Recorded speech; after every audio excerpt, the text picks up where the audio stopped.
Hi hello, എല്ലാവർക്കും സുഖമല്ലേ? ഇന്ന് നമുക്ക് കുറച്ച് ക്വസ്റ്റ്യൻസ് പഠിക്കാം. ഏതൊക്കെ നദികളാണ് ഏതൊക്കെ പേരുകളിൽ അറിയപ്പെടുന്നു എന്ന് നമുക്കൊന്ന് നോക്കാം. വൃദ്ധഗംഗ എന്നറിയപ്പെടുന്നത് ഗോദാവരിയാണ്. രണ്ടാമത്തെ ക്വസ്റ്റ്യൻ, തെലുങ്ക് ഗംഗ എന്നറിയപ്പെടുന്നത് കൃഷ്ണ നദിയാണ്. തെലുങ്ക് ഗംഗ എന്നറിയപ്പെടുന്നത് കൃഷ്ണ നദിയും വൃദ്ധഗംഗ എന്നറിയപ്പെടുന്നത് ഗോദാവരിയാണ്. ഇനി പാതാള ഗംഗ എന്നും അർദ്ധഗംഗ എന്നും അറിയപ്പെടുന്നത് നമ്മുടെ കൃഷ്ണ നദിയാണ്. അപ്പൊ പാതാള ഗംഗ, അർദ്ധഗംഗ, തെലുങ്ക് ഗംഗ ഇങ്ങനെ അറിയപ്പെടുന്നത് നമ്മുടെ കൃഷ്ണ നദിയാണ്.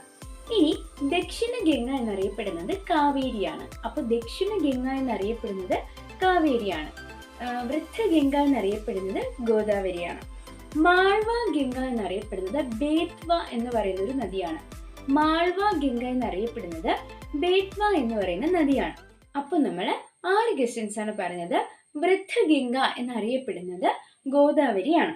തെലുങ്ക് ഗംഗ, പാതാള ഗംഗ, അർദ്ധഗംഗ ഈ 3 പേരുകൾ അറിയപ്പെടുന്നത് നമ്മുടെ കൃഷ്ണ നദിയാണ്. ഇനി ദക്ഷിണ ഗംഗ എന്നറിയപ്പെടുന്നത് കാവേരിയാണ്. ഇനി മാൾവ ഗംഗ എന്നറിയപ്പെടുന്നത് ബേത്വയാണ്.